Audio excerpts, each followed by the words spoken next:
പ്രിയപ്പെട്ട കുട്ടികളെ, കഴിഞ്ഞ സെക്ഷനിൽ നമ്മൾ മോട്ടോർ തത്വം, motor principle, Fleming's left hand rule, ഇടത് കൈ നിയമം, ഇതിനെല്ലാം പറ്റിയിട്ട് വളരെ വിശദമായി പഠിച്ചതാണ്. അപ്പോൾ ഈ മോട്ടോർ പ്രിൻസിപ്പിൾ വെച്ച് പ്രവർത്തിക്കുന്ന ചില ഉപകരണങ്ങളെക്കുറിച്ചാണ് നമുക്കിനി പഠിക്കാനുള്ളത്. നമുക്ക് നോക്കാം. മോട്ടോർ പ്രിൻസിപ്പിൾ വെച്ച് പ്രവർത്തിക്കുന്ന, മോട്ടോർ തത്വം വെച്ച് പ്രവർത്തിക്കുന്ന ചില ഉപകരണങ്ങളെ പറ്റിയാണ് നമ്മളിനി പഠിക്കാൻ പോകുന്നത്. അതിലേറ്റവും പ്രധാനപ്പെട്ട ഒന്നാണ് ഇലക്ട്രിക് മോട്ടോർ. അപ്പോൾ അത് പഠിക്കുന്നതിന് മുന്നേ നമുക്ക് ആ ഫ്ലെമിങ്ങിൻ്റെ ലെഫ്റ്റ് ഹാൻഡ് റൂൾ ഒന്ന് ഓർത്ത് നോക്കാം. ലെഫ്റ്റ് ഹാൻഡ് റൂൾ പറയുന്നത് ഇടത് കൈയുടെ തള്ളവിരൽ, ചൂണ്ടുവിരൽ, നടുവിരൽ, തമ്പ്, ഫോർഫിംഗർ, മിഡിൽ ഫിംഗറൊക്കെ മ്യൂച്വലി പെർപെൻഡിക്കുലറായിട്ട് പിടിക്കുക, പരസ്പരം ലംബായിട്ട് പിടിക്കുക.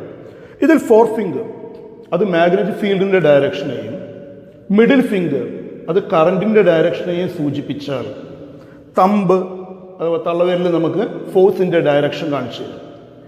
അപ്പോൾ ഒരു ഇലക്ട്രിക് മോട്ടോറിനെ പറ്റി നമ്മൾ ഇനി വിശദമായിട്ട് പഠിക്കാൻ പോവുകയാണ്. ഒരു ഇലക്ട്രിക് മോട്ടോറിൽ പ്രധാനമായിട്ട് രണ്ട് കാന്തങ്ങളുണ്ട്.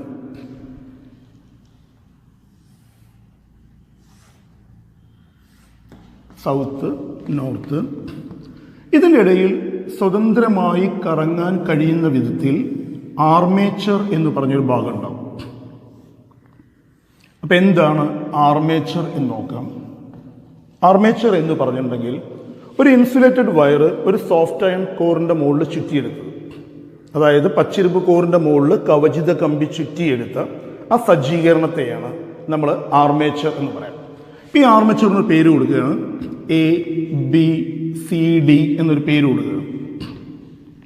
ഇപ്പം ഈ ആർമേച്ചറിനെ സംബന്ധിച്ചിടത്തോളം ഈ കാന്തത്തിൻ്റെ നോർത്തിൻ്റെ ശക്തി ഇയാൾക്ക് ലഭിക്കും, ഇപ്പുറത്തെ കാന്തത്തിൻ്റെ സൗത്തിൻ്റെ ശക്തി ലഭിക്കും.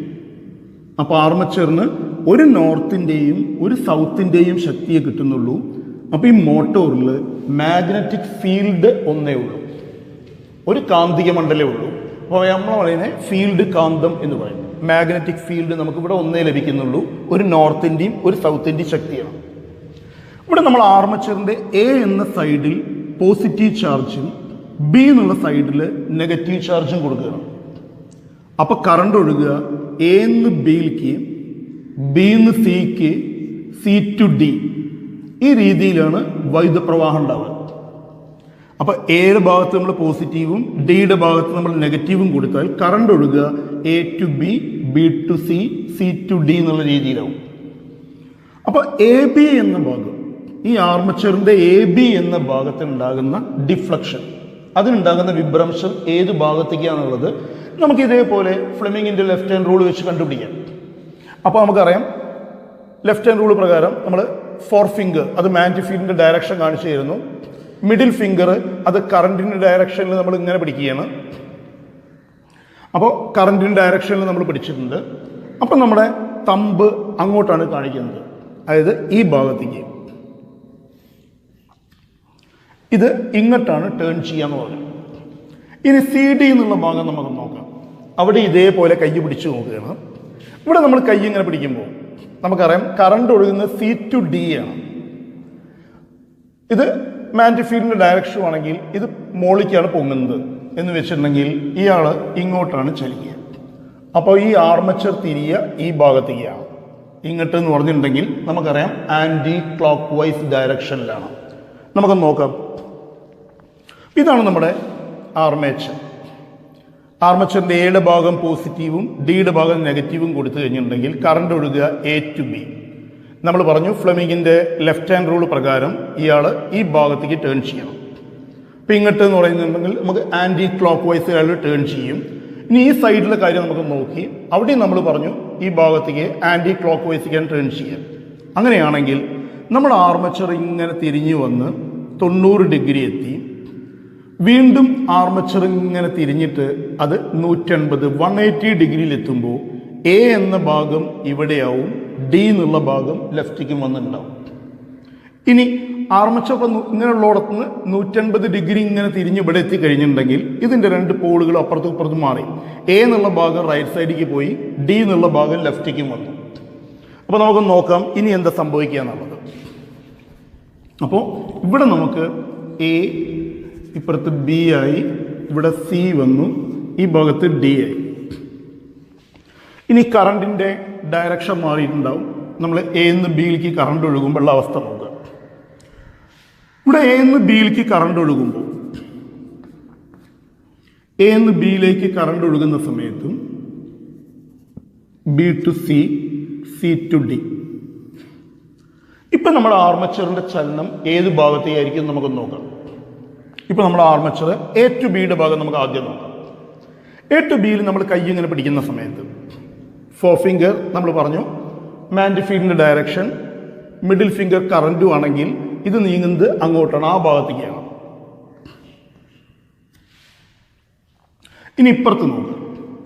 ഇവിടെ നമ്മൾ അതേപോലെ തന്നെ കറണ്ട് സി ടു ഡി ആണ്.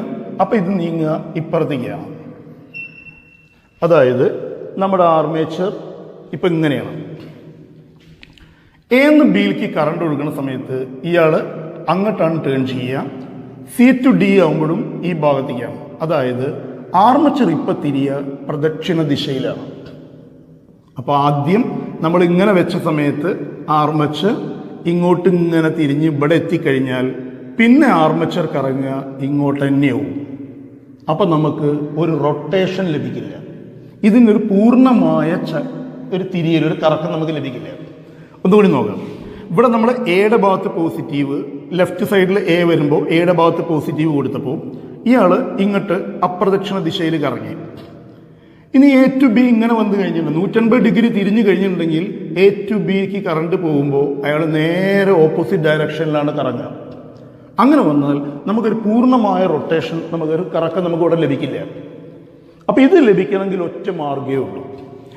ആർമച്ചർ 180 ഡിഗ്രി തിരിഞ്ഞാൽ അതിനനുസൃതമായിട്ട് കറണ്ടിൻ്റെ ഡയറക്ഷൻ നമ്മൾ മാറ്റി കൊടുക്കുക.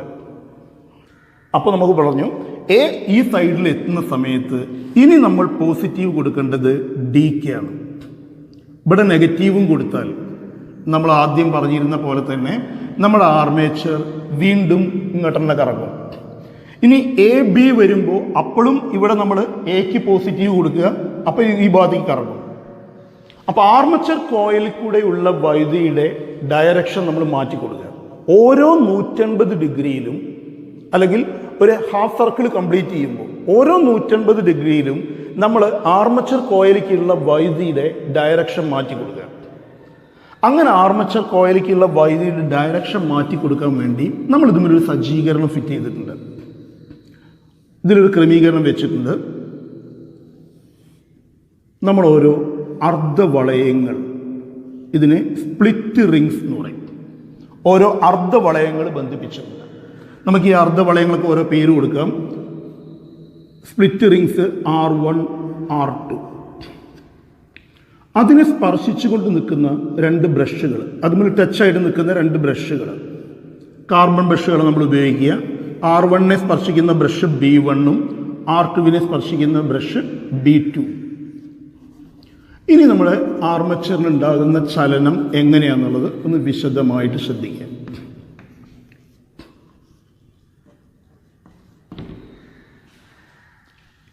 ഇത് നമ്മൾ ബാറ്ററിയും കണക്ട് ചെയ്യണം. B1 എന്ന ഭാഗം ബാറ്ററിയുടെ പോസിറ്റീവ് ടെർമിനലിലും B2 എന്നുള്ള ഭാഗം ബാറ്ററിയുടെ നെഗറ്റീവ് ടെർമിനലിലും കണക്ട് ചെയ്തു. അപ്പോൾ ആദ്യം B1 പോസിറ്റീവ് ആയാൽ R1 പോസിറ്റീവ് ആവും. അപ്പോൾ കറണ്ട് ഒഴുകുക A to B ആവും. മനസ്സിലായി? ഇപ്പം നമ്മൾ B1 പോസിറ്റീവായിട്ട് കൊടുത്തിട്ടുണ്ട്. അപ്പോൾ R1 പോസിറ്റീവായി മാറിയിട്ടുണ്ടാവും. B2 നെഗറ്റീവ് ആയതുകൊണ്ട് R2 നെഗറ്റീവ് ആവും. കറണ്ട് ഒഴുകുക A to B ആണ്. അപ്പോൾ A to Bയിലേക്ക് കറണ്ട് ഒഴുകി കഴിഞ്ഞാൽ നമ്മൾ നേരത്തെ പറഞ്ഞിരുന്ന പോലെ തന്നെ നമുക്ക് നോക്കാം, ഇതിൻ്റെ റൊട്ടേഷൻ ഈ ഭാഗത്തേക്കായിരിക്കും. അപ്രദക്ഷിണ ദിശയിൽ ഈ ഭാഗത്തേക്ക് അയാൾ റൊട്ടേറ്റ് ചെയ്യും. അങ്ങനെ അയാൾ റൊട്ടേറ്റ് ചെയ്ത് ഇങ്ങനെ വന്ന് 90 ഡിഗ്രിയായി. 90 ഡിഗ്രിയിൽ നിന്ന് വീണ്ടും അടുത്ത 90 ഡിഗ്രിയിലേക്ക് എത്തുമ്പോൾ 180 ഡിഗ്രി ആകുമ്പോൾ എ എന്ന സൈഡ് ഇവിടേക്ക് വന്നു. അങ്ങനെ വരുമ്പോൾ ഇതിൻ്റെ ഉള്ളിൽ നിന്ന് ഇയാൾ ഇങ്ങനെ റൊട്ടേറ്റ് ചെയ്ത് വരുമ്പോൾ ഇതൊരു ഷാഫ്റ്റിൻ്റെ മുകളിൽ കണക്ട് ചെയ്ത് നമ്മൾ ആദ്യമേ പറഞ്ഞു. ഇതിങ്ങനെ റൊട്ടേറ്റ് ചെയ്ത് വരുമ്പോൾ ഇനി അടുത്ത 180 ഡിഗ്രിയിൽ R1 എന്ന ഈ സ്പ്ലിറ്റ് റിങ് നേരെ പോയി ടച്ച് ചെയ്യുക B2വിനെ ആയിരിക്കും. R1 ടച്ച് ചെയ്യാൻ B2വിനെയാണ്. അതേപോലെ ഇത് ഇങ്ങോട്ട് റൊട്ടേറ്റ് ചെയ്യുന്ന സമയത്ത് R2 വന്ന് ടച്ച് ചെയ്യുക B1 ആയിരിക്കും. ഇപ്പം നമ്മുടെ കറണ്ട് ഒഴുകുക വീണ്ടും ആർമച്ചർ 180 ഡിഗ്രി തിരിഞ്ഞു കഴിഞ്ഞിട്ടുണ്ടെങ്കിൽ നമ്മൾ പറഞ്ഞു എ എന്ന സൈഡ് റൈറ്റ് സൈഡിലേക്ക് വന്നു, ഡി എന്നുള്ള ഭാഗം ലെഫ്റ്റ് സൈഡിലും വന്നിട്ടുണ്ട്. ഇങ്ങനെ വന്നപ്പോൾ ഇപ്പൊ കറണ്ട് ഒഴുകുന്നത് ഡി എന്നുള്ള ഭാഗം വീണ്ടും പോസിറ്റീവായി. അപ്പൊ കറണ്ട് ഒഴുകുക ഇതേ ഡയറക്ഷനിലാണ്. അപ്പൊ വീണ്ടും നമ്മുടെ ആർമേച്ചർ ഇപ്പൊ ഇങ്ങനെ ഇത് തിരിച്ചു കഴിഞ്ഞാലും ഡി എന്നുള്ള ഭാഗം ഈ സൈഡിൽ എത്തിക്കഴിഞ്ഞാൽ കറണ്ട് ഒഴുകുന്ന ഇവിടുന്ന് അങ്ങോട്ട് തന്നെയാണ്. അതുകൊണ്ട് നമ്മുടെ ആർമച്ചറിന്റെ റൊട്ടേഷൻ വീണ്ടും ഇങ്ങോട്ട് തന്നെയാവും. അത് കഴിഞ്ഞ് വീണ്ടും എ ഇവിടെ എത്തും, അപ്പോൾ എക്ക് ലഭിക്കുക പോസിറ്റീവാണ്. അത് കഴിഞ്ഞ് ഡി ഇവിടെ എത്തും, അപ്പോൾ ഡിക്ക് ലഭിക്കുക പോസിറ്റീവാണ്. ചുരുക്കി പറഞ്ഞാൽ ആർമച്ചർ കോയിലേക്കുള്ള വൈദ്യുതി ഓരോ 180 ഡിഗ്രിയിലും മാറ്റിക്കൊടുക്കാൻ വേണ്ടിയിട്ടാണ് നമ്മൾ ഉപയോഗിക്കുന്ന ഈ സ്പ്ലിറ്റ് റിങ്സും അതിനെ സ്പർശിക്കുന്ന ഈ ബ്രഷുകളും. അതുകൊണ്ട് ഈ ഒരു സജ്ജീകരണത്തെ നമുക്ക് സ്പ്ലിറ്റ് റിംഗ് കമ്മ്യൂട്ടേറ്റർ എന്ന് വിളിക്കാം. ആർമച്ചർ കോയിലേക്കുള്ള വൈദ്യുതിയുടെ ദിശ ഓരോ 180 ഡിഗ്രിയിലും മാറ്റിക്കൊടുക്കാൻ വേണ്ടിയിട്ടാണ് സ്പ്ലിറ്റ് റിങ്സും ഈ ബ്രഷുകളും ഉപയോഗിക്കുന്നത്. ഈ സജ്ജീകരണം, ഈ 2 സ്പ്ലിറ്റ് റിങ്സും ആ ബ്രഷുകളും അടങ്ങിയ ഈ സജ്ജീകരണത്തെയാണ് നമ്മൾ സ്പ്ലിറ്റ് റിംഗ് കമ്മ്യൂട്ടേറ്റർ എന്ന് വിളിക്കുക. ഇനി നമുക്ക് ഇലക്ട്രിക് മോട്ടോറിൻ്റെ ഒരു പ്രവർത്തനം അതെങ്ങനെയാണെന്നുള്ളത് ചെയ്തു നോക്കാം. ഇവിടെ നമുക്ക് 2 കാന്തങ്ങളുണ്ട്. ഈ കാന്തത്തിൻ്റെ ഇവിടെ നോർത്ത് പോളാണ്, ഈ സൈഡിൽ സൗത്ത് പോളുമാണ്. ഈ 2 കാന്തങ്ങൾ ഇപ്പോൾ നമ്മൾ ഇവിടെ മാഗ്നറ്റിക് ഫീൽഡ് ക്രിയേറ്റ് ചെയ്തിട്ടുണ്ട്. ഇവിടെ നോർത്തും ഇവിടെ സൗത്തും മാഗ്നറ്റിക് ഫീൽഡ് ലൈൻസ് പോവുക നോർത്തിൽ നിന്ന് സൗത്തിലേക്കാണ്. എന്ന് വെച്ചാൽ ലെഫ്റ്റിൽ നിന്ന് എ എന്ന ഭാഗത്തു നിന്ന് ബി എന്ന ഭാഗത്തിലേക്കാണ് നമ്മുടെ ഫീൽഡ് ലൈൻസ് പോകുന്നത്. ഇനി നമ്മൾ ഇതിൻ്റെ ഇടയിൽ ഒരു ആർമേച്ചർ, സ്വതന്ത്രമായിട്ട് ചലിക്കാൻ പറ്റുന്ന ആർമേച്ചർ. അപ്പോൾ ആർമേച്ചറിൻ്റെ മോഡൽ നമ്മളിവിടെ ഉണ്ടാക്കിയതാണ്. ഒരു സ്ക്വയറായിട്ട് ചുറ്റിയെടുത്തിട്ടുള്ള ഒരു കോയിലാണ്. ഒരു സൈഡിൽ ഞാൻ റെഡ് കളറും മറ്റേ ഭാഗത്ത് ഒരു ബ്ലൂ കളറും കൊടുത്തിട്ടുണ്ട്. ഇതിന് നമുക്കൊരു പേര് കൊടുക്കാം.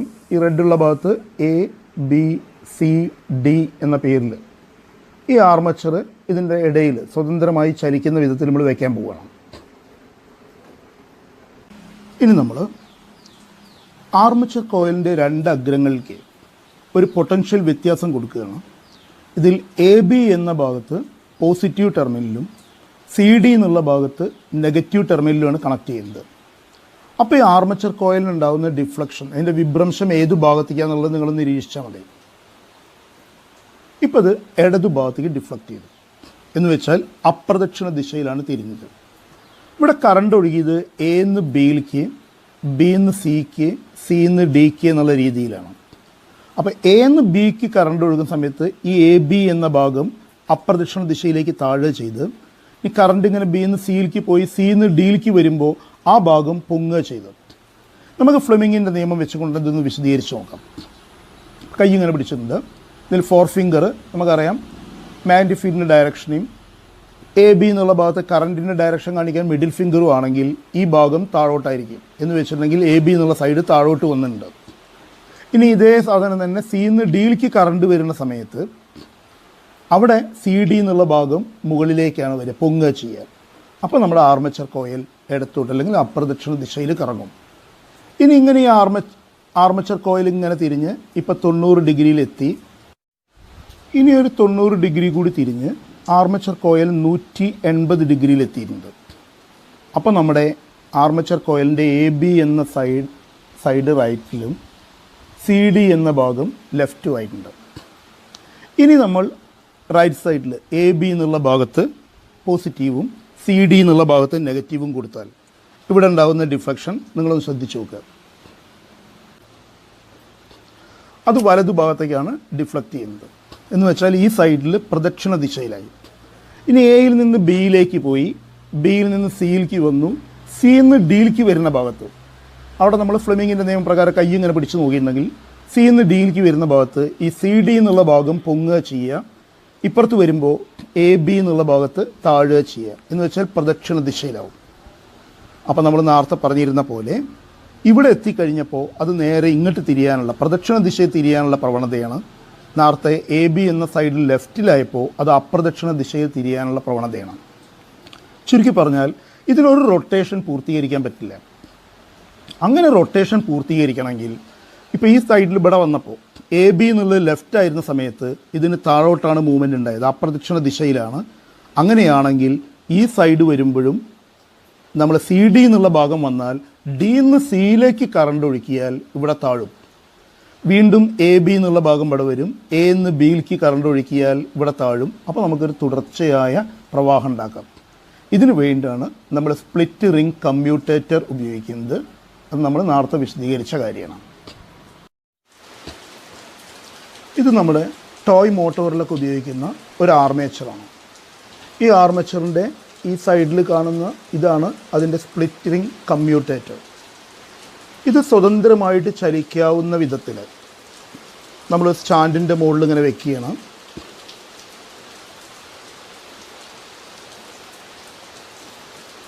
ഇനി നമ്മളിതിലേക്ക് വൈദ്യുതി കൊടുത്തു കഴിഞ്ഞാൽ ഇതിന് എന്താ സംഭവിക്കുക എന്നുള്ളത് നമുക്കിപ്പം നോക്കാം. ഈ ആർമേച്ചർ കോയിലിന് ഞാൻ വൈദ്യുതി കൊടുക്കുകയാണ്. ഇവിടെ എന്താ സംഭവിക്കുക എന്നുള്ളത് നിങ്ങൾ നിരീക്ഷിക്കുക.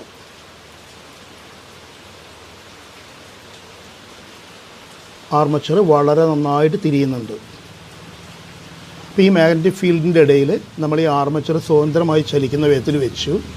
ഈ ആർമേച്ചറിൻ്റെ ഈ ഭാഗമാണ് അതിൻ്റെ സ്പ്ലിറ്റ് റിംഗ് കമ്മ്യൂട്ടേറ്റർ. അതിൻ്റെ ധർമ്മം എന്താ പറഞ്ഞാൽ ആർമേച്ചർ കോയിലേക്കുള്ള വൈദ്യുത പ്രവാഹത്തിൻ്റെ ദിശ മാറ്റിക്കൊണ്ടിരിക്കാനാണ് സ്പ്ലിറ്റ് റിംഗ് കമ്മ്യൂട്ടേറ്റർ ഉപയോഗിക്കുന്നത്. ഇത്തരം ധാരാളം ടോയ് മോട്ടറുകൾ നിങ്ങൾ കണ്ടിട്ടുണ്ടാവും. ഈ മോട്ടറിന് നമ്മൾ കറണ്ട് കൊടുക്കുമ്പോൾ ഇതിലെന്താണ് സംഭവിക്കുക എന്നുള്ളത് നിങ്ങൾക്ക് അറിയുന്ന കാര്യമാണ്. ഇതിൽ വൈദ്യുതോർജ്ജം യാന്ത്രികോർജ്ജമായി മാറും. എന്ന് വെച്ചിട്ടുണ്ടെങ്കിൽ ആ വിബ്ജിയോർ പെയിൻ്റ് അടിച്ചിട്ടുള്ള പേപ്പർ ഇപ്പോൾ വെള്ള നിറത്തിൽ നമ്മൾ കാണുന്നത് അതിൻ്റെ സ്പീഡ് കൊണ്ടാണ്. അപ്പോൾ വൈദ്യുതോർജ്ജം ഇവിടെ യാന്ത്രികോർജ്ജമാക്കാൻ, ഇലക്ട്രിക്കൽ എനർജീനെ മെക്കാനിക്കൽ എനർജി ആക്കാനാണ് ഇത്തരം മോട്ടോറുകൾ ഉപയോഗിക്കുന്നത്. ഇത് ചെറിയ മോട്ടോറുകളാണ്. ഇനി വലിയ മെഷീനുകളിൽ ഉപയോഗിക്കുന്ന മോട്ടോറുകളും മിക്സി, ഗ്രൈൻഡർ പോലുള്ള ഉപകരണങ്ങളിലൊക്കെ ഉപയോഗിക്കുന്ന മോട്ടോറുകൾ, നമ്മൾ ടാങ്കിലേക്ക് വെള്ളമടിക്കാൻ ഉപയോഗിക്കുന്ന വലിയ മോട്ടോർ, അതിൻ്റെ എല്ലാം തത്വം ഇത് തന്നെയാണ്. ഇലക്ട്രിക്കൽ എനർജീനെ അത് മെക്കാനിക്കൽ എനർജിയായിട്ട് കൺവേർട്ട് ചെയ്യുകയാണ്. ഇത് വൈദ്യുതോർജ്ജത്തെ യാന്ത്രികോർജ്ജമാക്കി മാറ്റുകയാണ്. മോട്ടോർ പ്രിൻസിപ്പിൾ പ്രകാരം പ്രവർത്തിക്കുന്ന അല്ലെങ്കിൽ മോട്ടോർ തത്വപ്രകാരം പ്രവർത്തിക്കുന്ന മറ്റൊരു ഉപകരണമാണ് ലൗഡ് സ്പീക്കർ. ഒരു ലൗഡ് സ്പീക്കർ ഉപയോഗിക്കുന്ന എന്തിനാന്ന് പറഞ്ഞാൽ വൈദ്യുതോർജ്ജത്തെ ശബ്ദോർജ്ജാക്കാനാണ്. ഇപ്പോൾ ലൗഡ് സ്പീക്കറിലെ എനർജി ചേഞ്ച് എന്ന് പറയുന്നത് electrical energy converted to sound എനർജിയാണ്. അപ്പോൾ നമുക്ക് പറയാം ഇലക്ട്രിക്കൽ എനർജീനെ സൗണ്ട് എനർജി ആക്കുന്ന അല്ലെങ്കിൽ വൈദ്യുതോർജ്ജത്തെ ശബ്ദോർജ്ജാക്കുന്ന ആ ഉപകരണത്തെയാണ് നമ്മൾ ലൗഡ് സ്പീക്കർ എന്ന് പറയുന്നത്. അപ്പോൾ ഒരു ലൗഡ് സ്പീക്കറിൻ്റെ സ്ട്രക്ചർ, അതിൻ്റെ ഘടന എന്താണെന്നും അതിൻ്റെ പ്രവർത്തനം എന്താണെന്നുള്ളതുമാണ് നമ്മളിനി വിശദമായിട്ട് പഠിക്കാൻ പോകുന്നത്. ഒരു ലൗഡ് സ്പീക്കറിൽ ഒരു മാഗ്നറ്റ് ഉണ്ടായിരിക്കും.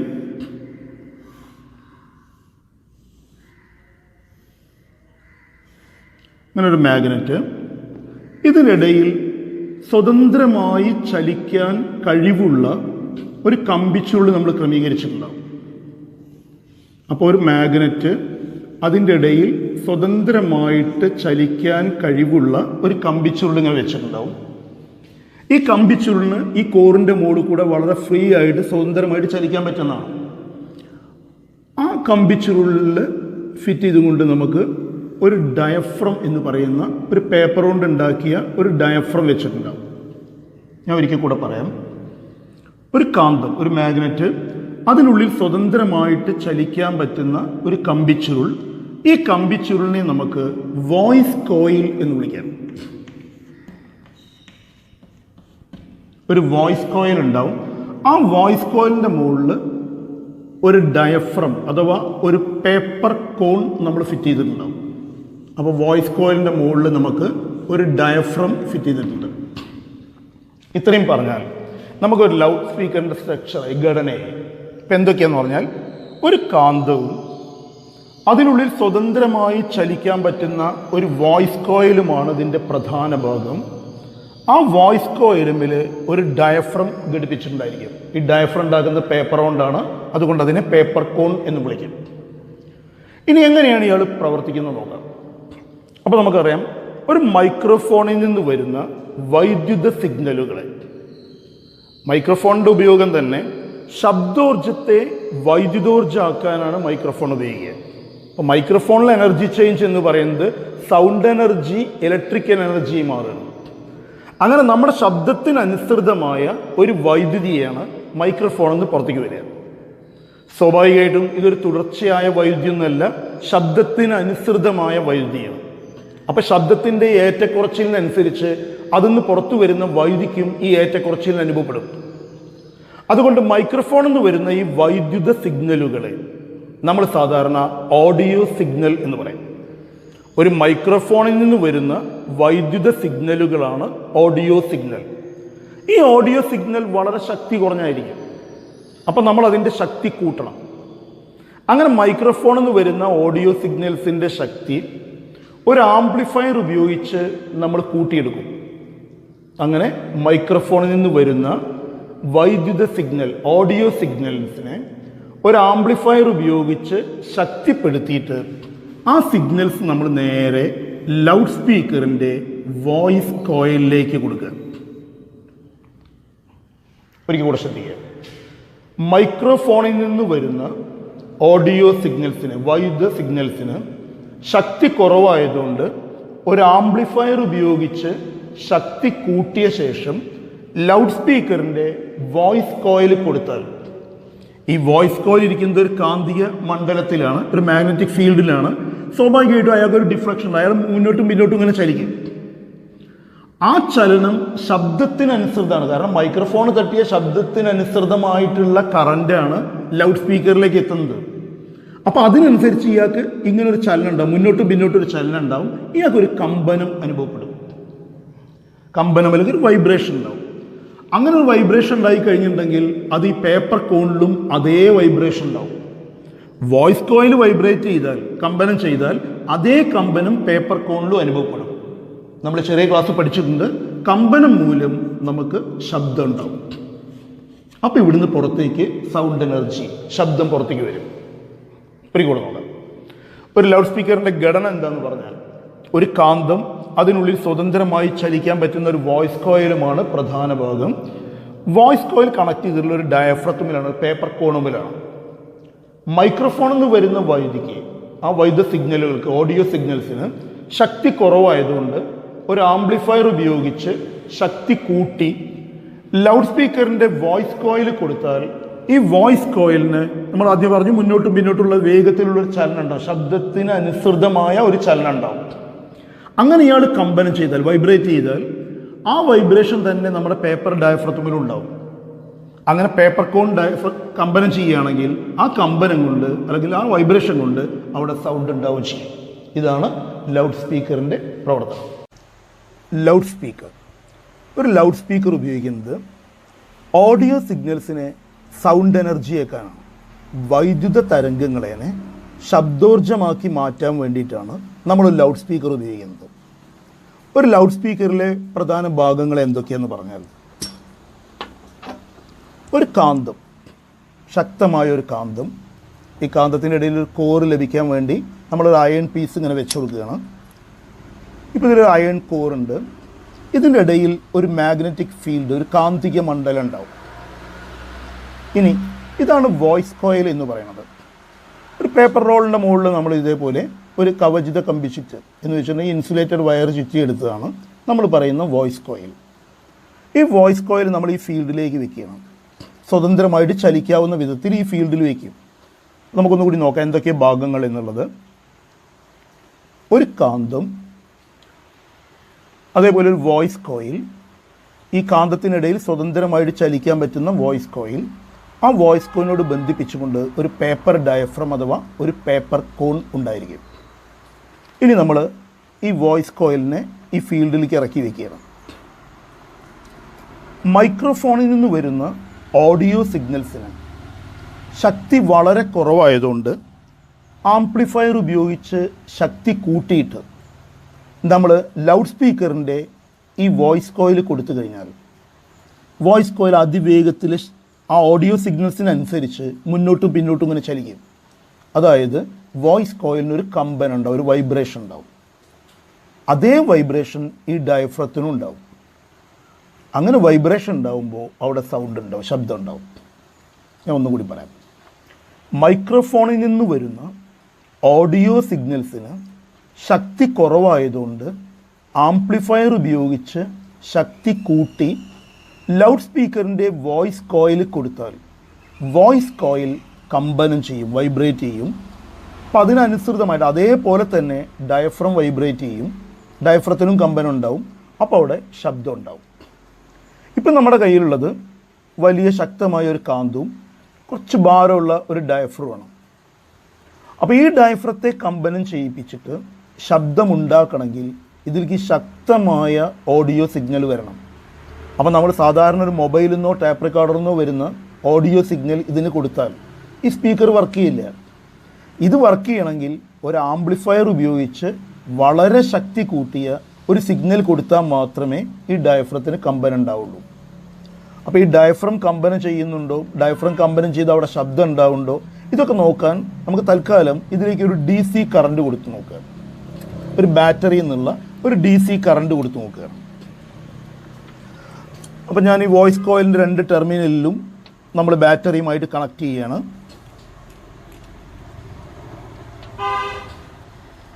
ഇങ്ങനെ 2 ടെർമിനൽ ബാറ്ററിയുമായിട്ട് കണക്ട് ചെയ്തതിന് ശേഷം ബാറ്ററിയിൽ നിന്നുള്ള DC ഇതിലേക്ക് കൊടുക്കുമ്പോൾ അവിടെ വൈബ്രേഷൻ ഉണ്ടാവുന്നുണ്ടോ എന്ന് നിങ്ങൾ നിരീക്ഷിക്കുക. ഇപ്പോൾ ഇവിടെ ഈ കറണ്ട് കൊടുക്കുന്ന സമയത്ത് ഞാൻ അങ്ങനെ കൊടുക്കുകയും വിടുകയും ചെയ്തുകൊണ്ടിരിക്കുകയാണ്. ആ സമയത്ത് അവിടെ ഒരു വൈബ്രേഷൻ ഉണ്ടാവുന്നുണ്ട്, അവിടെ ഒരു സൗണ്ടും ഉണ്ടാവുന്നുണ്ട്. ഈ ശബ്ദം നിങ്ങൾക്ക് കേൾക്കാൻ വേണ്ടിയിട്ട് ഞാൻ മൈക്ക് എടുത്ത് ഈ ഡയഫ്രത്തിൻ്റെ അടുത്ത് അവിടെ കൊണ്ടുപോവുകയാണ്. ഇനി ആ ശബ്ദം നിങ്ങൾ കേൾക്കുന്നുണ്ടോ ശ്രദ്ധിക്കുക.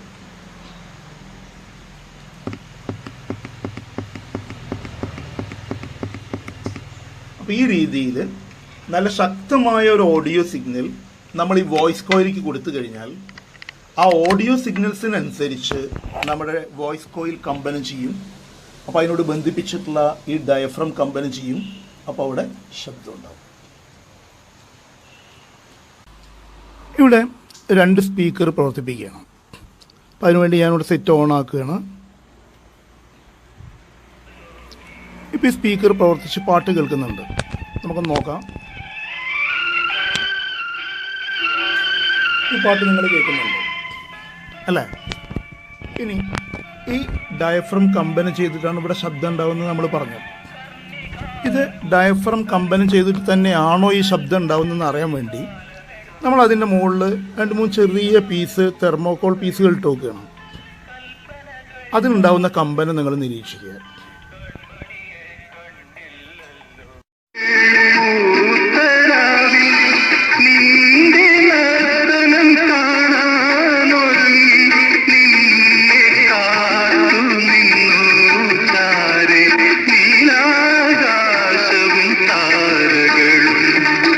അപ്പോൾ ഇതോടെ നമ്മുടെ സെക്കൻഡ് ചാപ്റ്റർ ഫിസിക്സ് 10ാം ക്ലാസ്സിലെ ഫിസിക്സിൻ്റെ സെക്കൻഡ് ചാപ്റ്റർ ഇവിടെ തീരുകയാണ്. ഇനി നിങ്ങൾ ചെയ്യേണ്ടത് ആ ചാപ്റ്റർ കഴിഞ്ഞിട്ടുള്ള ലെറ്റസ് ആക്സസ് എന്നുള്ളതും എക്സ്റ്റെൻഡഡ് ആക്ടിവിറ്റീസ്, വിലയിരുത്തൽ, തുടർ പ്രവർത്തനങ്ങൾ ഇത് നിങ്ങൾ സ്വന്തമായിട്ട് ചെയ്ത് നോക്കുക. എന്തെങ്കിലും ബുദ്ധിമുട്ടുകളൊക്കെ തോന്നുന്നുണ്ടെങ്കിൽ, ചെയ്യാൻ വല്ല ബുദ്ധിമുട്ടുകളുള്ള ക്വസ്റ്റ്യൻസോ അങ്ങനെ വല്ലതും ഉണ്ടെങ്കിൽ നിങ്ങൾ കമൻറ്റ് ബോക്സിൽ ഇടുക. തീർച്ചയായിട്ടും അതിന് മറുപടി തരുന്നുണ്ട്. അപ്പോൾ നന്നായിട്ട് ശ്രദ്ധിക്കുക. ഈ കംപ്ലീറ്റ് വർക്കുകളും ചാപ്റ്ററിൻ്റെ അവസാനമുള്ള മുഴുവൻ വർക്കുകളും നിങ്ങൾ സ്വന്തമായിട്ടൊന്ന് ചെയ്ത് നോക്കണം.